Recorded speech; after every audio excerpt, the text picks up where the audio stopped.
ये कहानी एक बेबस किसान की काफ़ी पुराने ज़माने की बात है। उस ज़माने में बैंक वगैरह नहीं हुआ करती थी, तो ज़्यादातर लोग अपने पैसे किसी साहूकार या सेठ के यहाँ रखते थे। ऐसे में एक किसान एक सेठ जी के यहाँ कई वर्षों से पैसा रखता था, कई वर्षों से जमा करता था। और एक दिन वो किसान सेठ जी के पास गया। वो सेठ जी से कहने लगा कि सेठ जी, मेरी लड़की का विवाह तय हो चुका है, इसलिए मुझे पैसों की ज़रूरत पड़ गई है। तो मैंने जो आपके यहाँ पैसा जमा किया है, वो पैसे कृपया आप मुझे वापस कर दीजिए। ये बात सुनते उस सेठ ने गुस्सा करते हुए किसान से कहा कि कौन से पैसे? तुमने मेरे यहाँ कोई पैसा नहीं जमा कराया है, और वैसे भी मैं तुम्हें जानता तक नहीं हूँ। ये बात सुनते उस किसान के पांव तले जमीन खिसक गई। उसे बहुत ही बड़ा सदमा लगा। फिर वो निराश और दुखी होकर अपने घर पे आया और मन ही मन सोचने लगा कि उस सेठ ने पैसे देने से तो सीधे सीधे मना कर दिया। मैं इतना ताकतवर भी नहीं हूँ जो उसका मुकाबला कर सकूं। अब मैं करूँ तो करूँ क्या? तभी उस किसान ने सोचा कि क्यों नहीं ये सारी बातें राजा को बताया जाए, शायद राजा जी मेरी कुछ मदद करेंगे। और ये सोच के किसान राजा के पास गया और राजा को अपनी सारी आप बीती सारी घटना सुनाई। तभी राजा ने किसान को तसल्ली देते हुए कहा कि तुम चिंता मत करो, वो सेठ तुम्हारे पैसे भी वापस करेगा और तुम्हारी लड़की का विवाह भी बड़े धूमधाम से होगा। बस तुम एक काम करना, कल जब मेरी सवारी नगर से होकर गुजरेगी तो तुम नगर के पहले गेट में मेरा इंतजार करना। तभी किसान ने कहा कि ठीक है महाराज, और ये बोल के किसान अपने घर पे चला गया। और अगले दिन वो किसान नगर के पहले गेट में राजा के आने का बेसब्री से इंतजार करने लगा। थोड़ी देर बाद जब राजा की सवारी वहां आई तो राजा ने उस किसान को अपने पास बुलाया और अपने रथ में बैठा के नगर से होकर गुजरे। जब उस सेठ ने किसान को रथ में राजा के साथ देखा तो उस सेठ की होश उड़ गई। वो मन ही मन सोचने लगा कि इस किसान का तो राजा के साथ उठना बैठना है। अगर गलती से भी मेरी पैसे वाली बात उस किसान ने राजा को बता दिया तब तो मेरी खैर नहीं, राजा सीधे मुझे फांसी पे लटका देंगे। और यही सब बातें सोचते सोचते अब उस सेठ को टेंशन होने लगी। सेठ पूरी रात सो नहीं पाया और अगले दिन उस सेठ ने किसान को अपने घर पे बुलाया और माफी मांगते हुए सारा पैसा देते हुए कहा कि भाई, आपसे मेरा हाथ जोड़कर निवेदन है कि ये पैसे वाली बात आप राजा को कभी नहीं बताएंगे। तभी उस किसान ने मुस्कुराते हुए कहा कि आप बिल्कुल बेफिक्र रहिए, ये पैसे वाली बात मैं राजा को कभी नहीं बताऊंगा। और ये बोल के किसान अपनी खुशी खुशी घर पे चला गया। इसीलिए कहते हैं कि अच्छे लोगों की संगति में रहें, क्योंकि सुनार का कचरा भी बादाम से महंगा बिकता है।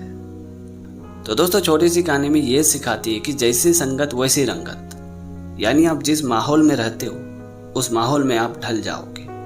क्योंकि आपको भी पता है कि कमज़ोर लोगों के साथ रहोगे तो ऑटोमेटिकली लोग आपको डराएंगे, लेकिन अगर आप ताकतवर के साथ रहोगे तो स्वाभाविक रूप से लोग आपसे डरेंगे।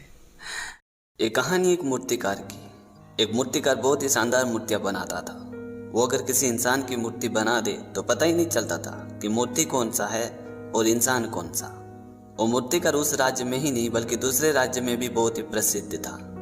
उसकी कला की लोग बहुत ही तारीफ करते थे और इसी वजह से वो मूर्तिकार बहुत ही अभिमानी और घमंडी हो गया था। उस मूर्तिकार की काफ़ी उम्र हो चली थी। वो धीरे धीरे अब बूढ़ा होने लगा था। उसे लगने लगा था कि अब मैं मर जाऊंगा। फिर वो सोचने लगा कि मरने से पहले तो यमराज जी लेने के लिए आते हैं। अगर मैं अपने जैसे 15-20 मूर्तियाँ बना दूँ और उनके बीच में बैठ जाऊँ तो यमराज जी तो मुझे पहचान ही नहीं पाएंगे। वो पूरी तरह से कंफ्यूज हो जाएंगे। फिर वो भला मुझे अपने साथ कैसे ले जाएंगे? और जब यमराज जी मुझे अपने साथ ले ही नहीं जा पाएंगे तो भला मेरी मृत्यु कैसे होगी? और यही सोच के मूर्तिकार ने 15-20 मूर्तियाँ बिल्कुल अपनी जैसी बनाई। और जब उसकी मृत्यु का दिन आया और यमराज जी लेने के लिए आए तो यमराज जी उस नज़ारे को देख के पूरी तरह से कंफ्यूज हो गया कि इसमें से मूर्तिकार कौन सा है और मूर्ति कौन सी है। यमराज जी सोच रहे थे कि अगर मैं आज इस मूर्तिकार को नहीं ले जा पाया तो ये तो सृष्टि के नियम का उल्लंघन होगा, और अगर मैं इस मूर्तिकार की सारी मूर्तियों को तोड़ देता हूँ तो एक कला के कलाकार का अपमान होगा। और इसी वजह से यमराज जी बहुत ही कंफ्यूज में पड़ गए, धर्म संकट में पड़ गए। वो सोच रहे थे अब मैं करूँ तो करूँ क्या। तभी उनके दिमाग में एक आइडिया आया, इंसान की सबसे बड़ी कमजोरी घमंड की परीक्षा लेना। तभी यमराज जी मूर्तियों की ओर देखते हुए कहने लगे कि ये मूर्तियाँ तो बहुत ही शानदार बनी है, लेकिन इसमें एक कमी रह गई है। अगर वो मूर्तिकार मुझे मिल जाता तो मैं उसे बताता कि आखिर इन मूर्तियों में क्या कमी है। ये बात सुनते वो मूर्तिकार सोचने लगा कि मैंने आज तक हजारों मूर्तियां बनाई हैं, किसी ने मेरी मूर्ति में कोई भी कमी नहीं निकाली, फिर इन मूर्तियों में क्या कमी रह गई। और यही सोच के वो मूर्तिकार बाहर निकल के यमराज जी से कहा कि इन मूर्तियों को मैंने बनाया, बताइए इन मूर्तियों में क्या कमी रह गई। तभी यमराज जी ने मूर्तिकार का हाथ पकड़ते हुए कहा कि मूर्तियाँ तो सही बनी है, लेकिन इसमें एक ही कमी है कि मूर्तियाँ कभी बोलती नहीं। और ये बोल के यमराज जी उस मूर्तिकार को यमलोक में ले गए। तो दोस्तों, छोटी सी कहानी में ये सिखाती है कि घमंड इंसान का सबसे बड़ा शत्रु है। घमंड इंसान के दिमाग को पूरी तरह से भ्रष्ट कर देता है और उसे विनाश की ओर ले जाता है। तो दोस्तों, आज की कहानी आपको कैसी लगी कमेंट करके ज़रूर बताना। और अगर आपने हमारे चैनल को अभी तक सब्सक्राइब नहीं किया तो प्लीज़ यह चैनल को सब्सक्राइब कर देना, क्योंकि इस तरह का कंटेंट मैं हमेशा अपने चैनल पे लाते रहता हूँ। तो आज के लिए इतना ही, मिलते अगली वीडियो में एक नई टॉपिक के साथ, एक नई कहानी के साथ। तब तक के लिए जय हिंद, वंदे मातरम।